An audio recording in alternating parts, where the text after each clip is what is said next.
Good morning to the students of class 5th. Today we are going to start with the first chapter of your EVS. Good morning class 5th के बच्चों। आज हम आपका EVS का पहला chapter पढ़ने वाले हैं जिसका नाम है सुपर सेंसेस। सुपर सेंसेस को स्टार्ट करने से पहले आप मुझे बताइए कि वो कौन कौन से ऑर्गन्स हैं आपकी बॉडी के जो आपको दुनिया को, जो आसपास की दुनिया है, उसको जानने में मदद करते हैं। सोचिए, थोड़ा सा सोचो। चलिए मैं बताता हूँ। हम अपने आसपास की दुनिया को जानने के लिए 5 चीज़ों का, 5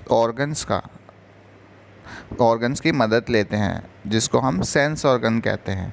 अब सेंस ऑर्गन ये क्या सेंस करते हैं? ये 5 चीज़ें सेंस करते हैं जिन्हें हम 5 सेंसेस बोलते हैं। हमें देखने में कौन हेल्प करता है? देखना एक हमारा सेंस है जिससे हम दुनिया को देखते हैं, तो ये क्या हो गया, हमारी सेंस हो गई। जो भी इंफॉर्मेशन, जो भी जानकारी हम दुनिया के बारे में लगाते हैं, पता लगाते हैं, वो हमारी क्या होती हैं, जिन भी ऑर्गन से पता लगाते हैं वो हमारे सेंस ऑर्गन्स होते हैं। और जो जानकारी हम पता करते हैं उसको हम सेंस करते हैं, हम बोलते हैं उसको हम सेंस कर रहे हैं। तो बताइए आप देखते किन किन चीज़ों से है? हम आइज़ से देखते हैं। तो आइज़ क्या हो गई, हमारी सेंस ऑर्गन हो गई, और उस सेंस को हम क्या बोलेंगे? Sense of site. चलिए आप मुझे बताइए कि हम आपको कुछ खाना आपने खाया, मम्मी ने क्या किया, उसमें मिर्च ज़्यादा डाल दी, वो बहुत तीखा बन गया। तो आपको कैसे पता लगा कि खाना तीखा है या नहीं है? देखने में तो खाना बिल्कुल नॉर्मल लग रहा था, लेकिन जब आपने उसको टेस्ट किया, जब आपने उसको खाया, तो आपको पता लगा कि ये खाना तीखा है। तो इसको, आपका खाना टेस्ट करने में किसने हेल्प की? सोचो। राइट, आपका खाना टेस्ट करने में आपकी जीभ ने हेल्प की, टंग ने हेल्प की। तो सेंस क्या हो गई आपकी? Sense of taste. और सेंस ऑर्गन क्या हो गया आपका? टंग। चलिए आप ये बताइए कि आपको अभी सुनने में कौन हेल्प कर रहा है? बताइए जी। आपको सुनने में आपके कान हेल्प कर रहे हैं। तो सुनना क्या हो गया? सुनना एक सेंस हो गया जिससे आप आसपास की जानकारी पता करते हैं। आप गाने सुनते हैं, आप, आपकी मम्मी बुला रही है, आप उनको, उनकी आवाज़ कैसे सुन पाते हैं? अपने कानों की हेल्प से। तो सेंस क्या होगी? सेंस हो गई सेंस ऑफ साउंड। और सेंस ऑर्गन क्या हो गया? सेंस ऑर्गन हो गया है आपका ईयर। अच्छा आप ये बताइए कि आप कहीं पे जा रहे हैं और सामने गोबर पड़ा हुआ है, आपको उसकी स्मेल बड़ी दूर से ही आ जाएगी। क्या ये आपको स्मेल? स्मेल भी एक तरीके की सेंस है। और आप किस चीज़ ने आपके स्मेल किया? आपकी नोज़ ने। तो स्मेल क्या हो गई? सेंस हो गई। और सेंस ऑर्गन क्या हो गया? नोज़। अब लास्ट सेंस ऑर्गन क्या है हमारा? टच। आप कोई भी चीज़ को टच, आप अपनी आंखें बंद कीजिए। आंखें बंद करने के बाद आप अगर मोबाइल फ़ोन को टच करेंगे तो आप कैसे पता कर पाएंगे कि ये मोबाइल फ़ोन है, या पेन है, ये नोटबुक है, या ये बेड है? या आप किसकी हेल्प से? आप टच की हेल्प से। आप टच की हेल्प से भी इंफॉर्मेशन पता कर सकते हैं। जो ब्लाइंड लोग होते हैं, जो देख नहीं पाते हैं, वो टच की हेल्प से ही पढ़ते हैं। उनकी जो लिपि होती है, जैसे आप लिखते हैं हिंदी में, वैसे ही वो, उनकी एक लिपि होती है जिसको ब्रेल बोलते हैं, वो टच की हेल्प से उस चीज़ को पढ़ते हैं। तो ये अगली सेंस क्या हो गई? Sense of touch. चलिए आज अब हम पहला चैप्टर स्टार्ट करते हैं। पहले चैप्टर का नाम है सुपर सेंसेस। अब इसमें है ना, कुछ क्वेश्चंस से स्टार्ट किया हुआ है इन्होंने। पहला क्वेश्चन है कि has this ever happen to you? क्या ये आपके साथ हुआ है? अब क्या हुआ है, चलिए पढ़ते हैं। You were eating in the playground and eagle flew down and took away your roti. आप खाना खा रहे थे एक प्ले ग्राउंड में, और आपका खाना, एक ईगल, आपका खाना गिर गया। तो ईगल ने क्या किया? वो आके उठा के ले गई। तो ईगल को इतनी दूर से कैसे पता लगा कि आपका खाना गिरा हुआ है? ईगल की आइज़ की हेल्प से। उसकी आइज़ बहुत तेज़ होती हैं, वो बहुत दूर से पता लगा लेती है कि उसका फूड कहाँ पे है। अच्छा ये तो हुआ होगा आपके साथ कि आप, एक डॉग ही है, जो डॉग है वो जो सोया हुआ है, और आप उसके आसपास से बिल्कुल धीरे से निकल रहे हो ताकि उसको पता ना लगे, लेकिन उसको पता लग जाता है। क्यों? ऐसा क्यों हो पाता है? सोचो सोचो। उसकी जो ये हियरिंग होती है, जो उसके ईयर्स होते हैं वो बहुत तेज़ होते हैं, वो बहुत दूर से छोटी छोटी साउंड को भी पता लगा लेते हैं। अच्छा, ये तो आपके साथ हुआ ही होगा कि आप खाना खा रहे हो या कुछ खा रहे हो, चीनी खा रहे हो या गुड़ खा रहे हो, कोई मीठी चीज़ खा रहे हो, वो गिर गई। थोड़ी देर बाद देखोगे कि बहुत सारी चींटियाँ आ गई हैं वहाँ पे। ऐसा कैसे हो जाता है? सोचो, सोचो, थोड़ा सोचो, इसका आंसर करेंगे बाद में। ऐसा क्यों हुआ? चलो सोचो सोचो सोचो। हाँ, जैसे ह्यूमन बीइंग की सेंसेस होती है, ऐसे ही एनिमल्स की भी सेंसेस होती हैं। वो भी देख सकते हैं, सुन सकते हैं, स्मेल कर सकते हैं और फील कर सकते हैं। जैसे हमारी सेंसेस होती है, हम भी ये सब कर सकते हैं, वैसे ही एनिमल्स भी कर सकते हैं। कुछ एनिमल्स ऐसे होते हैं जो अपने शिकार को, प्री को बहुत दूर से ही देख लेते हैं। जैसे कि ईगल हो गया, लॉयन हो गया, टाइगर हो गया, ये अपने शिकार को बहुत दूर से देख लेते हैं और उस पर फोकस करके रखते हैं। कुछ बहुत छोटी सी साउंड भी सुन लेते हैं, जैसे डॉगी है।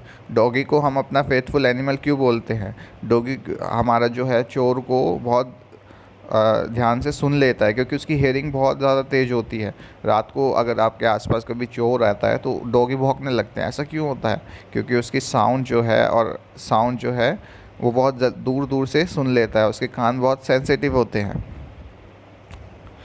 अब कुछ एनिमल्स, जैसे आप अपने फ्रेंड्स को कैसे पहचानते हो बताइए? उनके फेस देख के, उनके साथ आप रहते हो तो आप अपने फ्रेंड्स को पहचान लेते हो ना। ऐसे ही कुछ एनिमल्स होते हैं जो अपने फ्रेंड्स को उनकी स्मेल से पहचानते हैं। ऐसे ही देखिए कितना ऐसे पूरे वर्ल्ड में सभी के पास कुछ ना कुछ सेंसेस होती हैं। ये कुछ एग्जांपल्स थे कुछ सेंसेस के।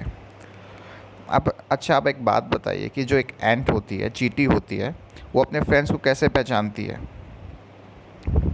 एक स्टोरी के बाद आप बताइएगा। एक जो एंट थी, वो ग्राउंड पे जा रही थी, घूमते हुए खाना ढूंढ रही थी।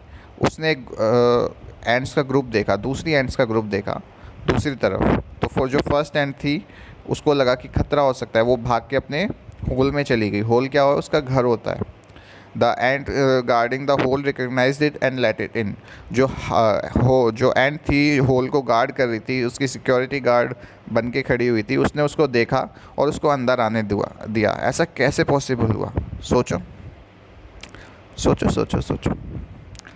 Think and tell. अब इन क्वेश्चंस का आंसर कीजिए, और जब हम इन क्वेश्चंस का आंसर करेंगे आपको जो अभी क्वेश्चन पूछा है उसका आंसर भी मिल जाएगा। How did the ant know that the other ants were not from its group? अब एक चींटी है, जो उसको कैसे पता लगेगा कि जो दूसरी एंट्स है वो उसके ग्रुप की नहीं थी? वो उसको कैसे पता लगा कि ये दूसरे ग्रुप की है और मुझे इनसे खतरा हो सकता है? सोचो। How did the guard ant recognize the ant? Guard ant recognize the ant. और जो गार्ड एंट थी, उसने जो एंट भागती हुई है उसको कैसे पहचान लिया? सोचो। इसका आंसर है स्मेल से, सेंस ऑफ स्मेल से। क्योंकि जो एंट होती है उनकी एक स्पेशल सेंस ऑफ स्मेल होती है। वो जब चलती हैं तो एक लाइन में चलती हैं, एक स्मेल छोड़ती हुई चलती है। बाकी चींटियाँ उसको फॉलो करती हैं, और एक ग्रुप ऑफ एंट्स की स्मेल को दूसरे ग्रुप ऑफ एंट्स कैसे नहीं पहचानते, इसलिए वो उनसे अलग हो जाते हैं। जैसे कि अब ये जो गार्ड एंट थे, इसने दूसरी वाली एंट को अंदर आने दिया। क्यों आने दिया? क्योंकि वो उसकी स्मेल से फेमिलियर था, उसकी स्मेल पता थी, इसलिए उसको अंदर आने दिया। अगर नहीं पता होती, दूसरी एंट होती, तो वो नहीं आने देता उसको। सिक्योरिटी गार्ड जो होते हैं वो आपको स्कूल में क्यों घुसने देते हैं? क्योंकि आप स्कूल की यूनिफॉर्म पहन के आते हो, आप स्कूल में डेली आते हो। सिक्योरिटी गार्ड आपको जानता है। अगर गार्ड एंड नहीं जानती होती उसको, तो क्या वो आने देती? नहीं ना। चलिए, आप इन क्वेश्चंस को सॉल्व कीजिए। ड्रॉप सम शुगर, जैगरी और anything sweet on the ground, wait until the ants कम।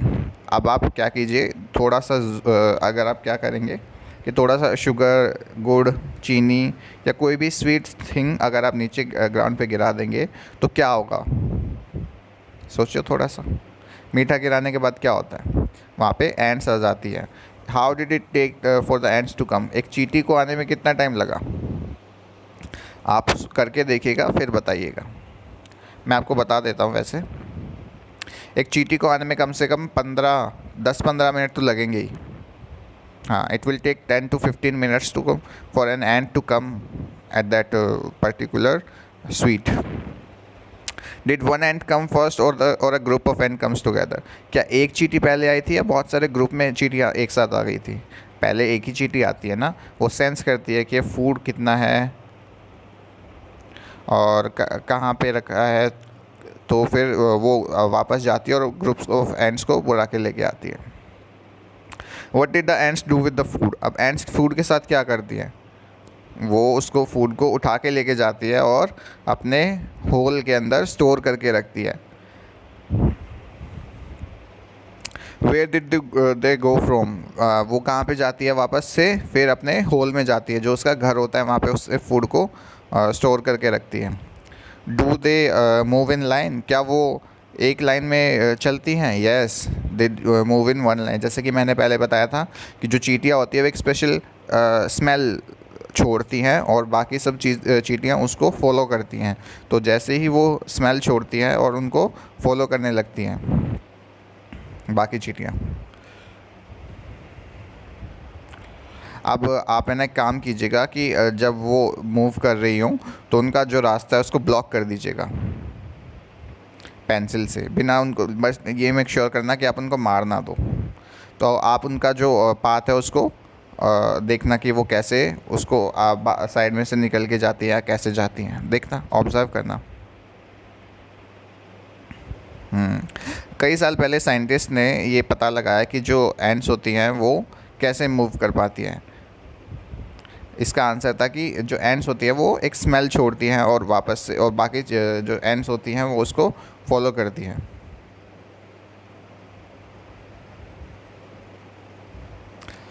कुछ जो मेल इंसेक्ट्स होते हैं, कीड़े होते हैं, मेल इंसेक्ट्स होते हैं, वो फीमेल्स को उनकी स्मेल से पहचान पाते हैं, तभी वो पता लगा पाते हैं कि वो उनके दोस्त हैं या नहीं है।